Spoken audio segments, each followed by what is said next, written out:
Welcome to you guys Sachin lecture 2.0 में। देखिए बच्चों, जो आज की आपकी परसेंटेज की क्लास 2 है और कल हमने यूट्यूब पर आपकी परसेंटेज क्लास फर्स्ट अपलोड कर दी है। तो आज आपकी क्लास 2 है और इसे आप लोग ध्यान से देखें और समझें, ठीक है। जैसा कि सवाल लिखा है कि राम ने एक साइकिल 1000 रुपये में ख़रीदा और उसे 20% लाभ लेकर श्याम को बेच दिया। श्याम ने 10% घाटा खाकर मोहन को बेच दिया।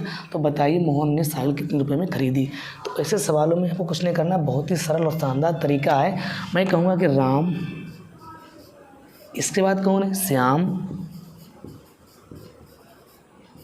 फिर कौन है आपका मोहन।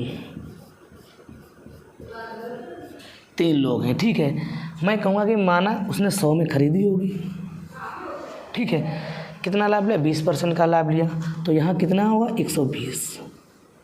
अब इसने क्या किया कि 10% घाटा खाया है, मतलब 10% घाटा जब खाएगा तो 90% में ये चीज़ बिकेगी। तो कितना हुआ? 12 नम्मा 108, मतलब 108 में ये चीज़ बिचेगी।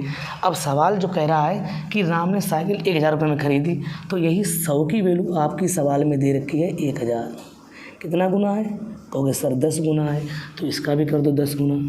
कितना आंसर आएगा? 1080। यही आपके सवाल का उत्तर है। जैसा कि उसने पूछा है कि मोहन ने साइकिल कितने रुपए में ख़रीदी, तो मोहन ने वह साइकिल 1080 रुपये में ख़रीदी थी, ठीक है। इसी प्रकार अगला सवाल देखिए।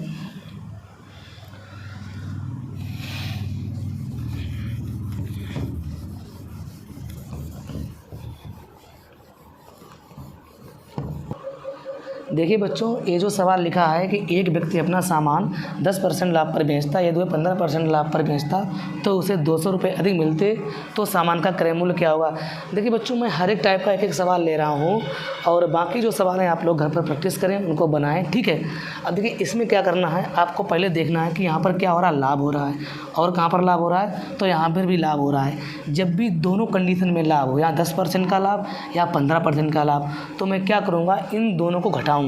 मतलब 15% माइनस के 10%, तो कितना हुआ? आप कहोगे सर 15 में से 10 गया, यानी कि 5% बचा। अब देखिए यही जो 5% है, यही 5% है, वो 200 के बराबर है, अधिक है।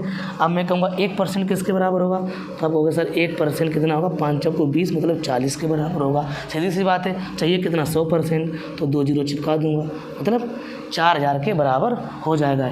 यही आपके सवाल का आंसर है, ठीक है। इस सवाल को आप लोगों को ऐसे करना है। देखिए सवाल नंबर 3 है। इसमें क्या है, आपको इसमें आपकी जो सेलिंग प्राइस है वो इक्वल है। तो जब भी अगर रेट आपकी कैसी हो, सिंपल हो, जैसे 20% यहाँ है, ठीक है। जब भी आपकी रेट 20% हो तो आपको सवाल को ऐसे सोचना है, जैसे 20% का प्रॉफिट हो रहा है तो कहाँ पर जाएंगे हम लोग? 120 पर जाएंगे।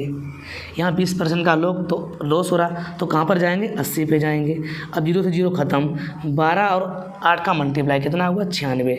अब 9600 से कितना कम है, तो कहोगे सर 9600 से 4 कम है, मतलब इसमें आपका 4% का क्या हो जाएगा?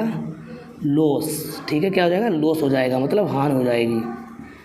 ये बात आप ध्यान रखें, जितना 100 से कम होगा उतनी ही हानि होती है। एक तो तरीका इसका ये हो गया, जब आपकी वैल्यू कैसी हो, सिंपल हो। दूसरा तरीका क्या है? दूसरा तरीका है जैसे यहाँ पर लिख लें आप लोग CP और यहाँ लिख लें आप लोग SP। तो CP और SP का रेशियो क्या होगा? 20% का मतलब क्या होता है? आप कहोगे सर 20% का मतलब 1/5 होता है, मतलब प्रॉफिट में क्या होगा? 5 से 6, क्योंकि ये चीज़ आपकी CP होती है, प्रॉफिट होता है, तो 5 से 6। दोबारा क्या होगा? लॉस हो रहा, तो मतलब 5 से 4। अब देखिए हमें क्या करना है, सेलिंग प्राइस को इक्वल करना है, मतलब यहाँ पर 3 से मल्टीप्लाई कर देंगे और यहाँ पर कितना करेंगे मल्टीप्लाई? 2 से मल्टीप्लाई कर देंगे, ठीक है। इसी प्रकार यहाँ पर कितना करेंगे मल्टीप्लाई? यहाँ पर 2 से मल्टीप्लाई और यहाँ पर भी 3 से मल्टीप्लाई कर देंगे। अब देखो हमें क्या मिला, तो हमें दोबारा जो मिलेगा CP और SP का रेशियो क्या मिल जाएगा? ये 10, ये 12, ये 15 और ये 12।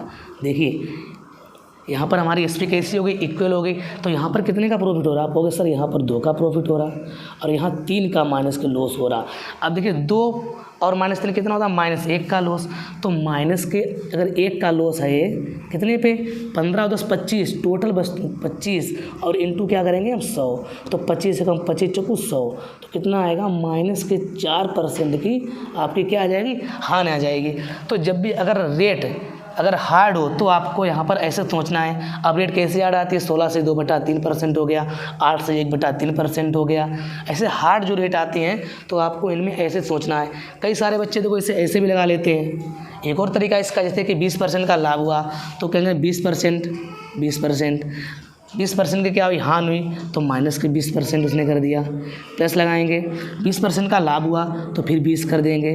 फिर क्या हानि हो रही माइनस के, तो इनटू में क्या कर देंगे हम, माइनस के 20 कर देंगे और डिवाइड बाई 100 कर देंगे।